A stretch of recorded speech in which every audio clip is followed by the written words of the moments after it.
Justement, au cœur de la vie juive francilienne, vous avez parlé de l'éducation, on parlera peut-être de social dans un instant, et j'aimerais, à la lumière de cette réflexion, peut-être nous replonger. Vous avez fait une réflexion historique tout à l'heure entre les années 60 et aujourd'hui, notamment avec l'arrivée importante lors de la décolonisation des Juifs d'Afrique du Nord. Moi, j'aimerais revenir entre la communauté juive d'après-guerre, où le CRIF a pris naissance, le Fonds social. Le consistoire existait déjà à ce moment-là, mais deux nouvelles organisations, deux nouvelles institutions centrales ont vu le jour. Est-ce que, au fond, 65 ans plus tard, ça a toujours un sens, cette répartition historique entre le religieux, l'éducatif et le social, et le politique au sein de la communauté? Pierre Besnaynou, président du Fonds social juif unifié, qui est un ami d'enfance, m'a fait l'honneur de me coopter au comité directeur du Fonds social juif unifié et de me demander de travailler dans une petite commission de réflexion sur l'avenir institutionnel de la communauté.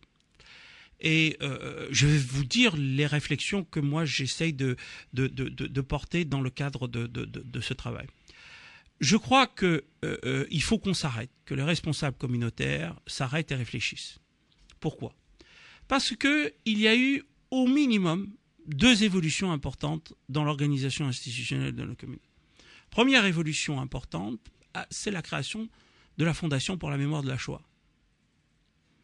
Une fondation avec de grosses disponibilités financières qui intervient dans toute une série de domaines et quelque part qui modifie les positionnements des uns et des autres. Il y a un deuxième point très très important, c'est qu'en 1967, il y a eu un accord important avec la création de l'appel unifié juif de France et avec un partage de ressources entre le Fonds social et le Keren HaYesod. Nous savons tous l'engagement important de tous les juifs de France vis-à-vis d'Israël, engagement par des voies vraiment très différentes, que ce soit un achat d'appartement, un enfant qui est sur place, une implication dans telle ou telle association, des voyages communautaires, des voyages dans des tas d'associations, eh bien, tout ça a changé. Et je pense qu'il faut qu'on réfléchisse à tout cela en toute sérénité, calmement, sans esprit de boutique, parce que là, on est dans du bénévolat au service de la communauté, on est dans du Gmilut Chasadim, et on doit travailler les Shem Shamayim. De la même façon, je crois, et je le dirai, si demain j'ai une responsabilité, ou même si je suis que simple administrateur au consistoire de Paris, le consistoire doit retourner au sein du CRIF. L'unité de la communauté est importante. Il faut qu'on travaille dans le cadre de cette unité. Donc je pense qu'il y a aujourd'hui un temps pour la réflexion, pour la discussion, pour le débat. Et en tout cas, un titre ou un autre, ou comme simple fidèle de la communauté, je chercherai à y participer.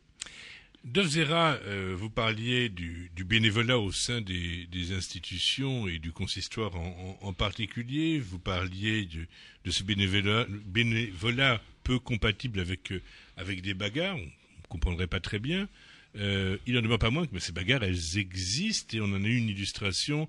Moi, j'ai vu, m'a-t-on dit, que cela circule de manière assez importante sur Internet, notamment un mail faisant état de tensions extrêmement vives s'étant manifestées lors de l'Assemblée générale du consistoire de Paris il y a une semaine maintenant, où le président semblait énervé, le trésorier également, quelqu'un voulait parler, on ne l'a pas laissé. Enfin, j'avoue que pour un observateur extérieur, on ne comprend pas très bien.